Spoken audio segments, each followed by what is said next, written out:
আসসালামু আলাইকুম। আমাদের মশাখালী ফেসবুক পেজ এবং ইউটিউব চ্যানেল থেকে সবাইকে স্বাগতম জানাচ্ছি। এই মুহূর্তে আমরা চলে এসেছি যে আমাদের এলাকার যে ফসলের মাঠ করে তুলছে। তখন একটা মজার একটা ব্যাপার, যে ফসলের ম্যাক্সিমাম জমির আসলে ফসল এটা আসলে অটো করে নেওয়া হয়। এই রিসেন্ট কয়েক বছর যাবত আসলে এই ঘটনাটা আমরা লক্ষ্য করছি। সম্প্রতি সময়ে আমরা আসলে এটা দেখতে পারলাম যে আসলে এখন এটা অটো করে এখন ম্যাক্সিমাম ফসল বা ধানের যে গুছাগুলা এগুলো আসলে বাসায় নেওয়া হয়। তো অ্যাপ্রক্সিমেট একটা সময় ছিল যে আসলে কৃষক তার যে লোকজন মজুর বা দিনমজুর হিসাবে যে লোকজন নিয়ে আসতো, তাদের মাধ্যমে আসলে ফসলগুলো নেওয়া হতো। তো বর্তমান সময়ে আসলে এটা যুগ পাল্টে এখন এটা আসলে অটো বা বিভিন্ন ধরনের এর মাধ্যমে নেওয়া হয়।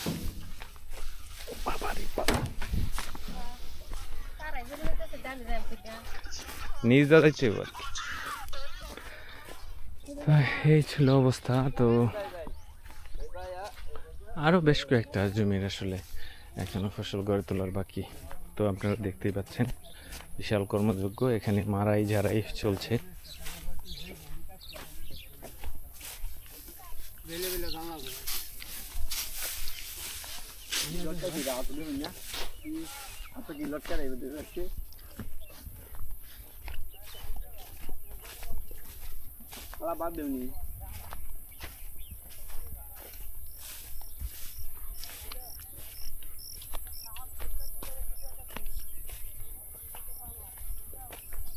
এই ছিল এলাকার সার্বিক অবস্থা। আর একটু সামনের দিকে যাওয়ার চেষ্টা করতেছি, আপনাদেরকে দেখাবো যে আসলে কৃষকরা কতটুকু ব্যস্ত সময় পার করছেন এই মুহূর্তে। তো বৃষ্টি না থাকায় তারা নির্বিঘ্নে তাদের ফসল নেওয়া অনেক বেশি তৎপর হয়ে উঠছে, কারণ বৃষ্টি হলে এটা যাতায়াত বা আসলে ফসলে অনেক ক্ষয়ক্ষতি হয়ে যেতে পারে। তো এই কথাটা বিবেচনা করে সবাই আসলে তো শুকনো থাকা অবস্থায় এই সময়টাতে আসলে ফসল তুলে নেওয়ার চেষ্টা করতেছে।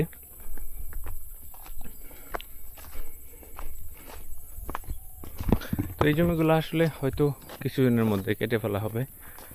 তো কিছুদিনের মধ্যে কাটলে হয়তো এটার একটা ফল দেখা যাবে।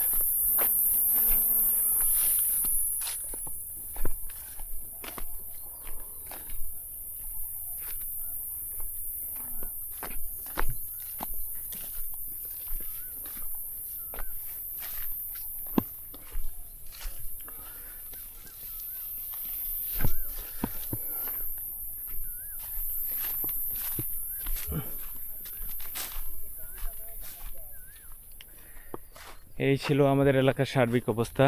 প্রায় আর 15 দিনের মধ্যে হয়তো এলাকার ফসল সব কেটে তুলে নেওয়া হবে, প্রায় শেষ হয়ে যাচ্ছে।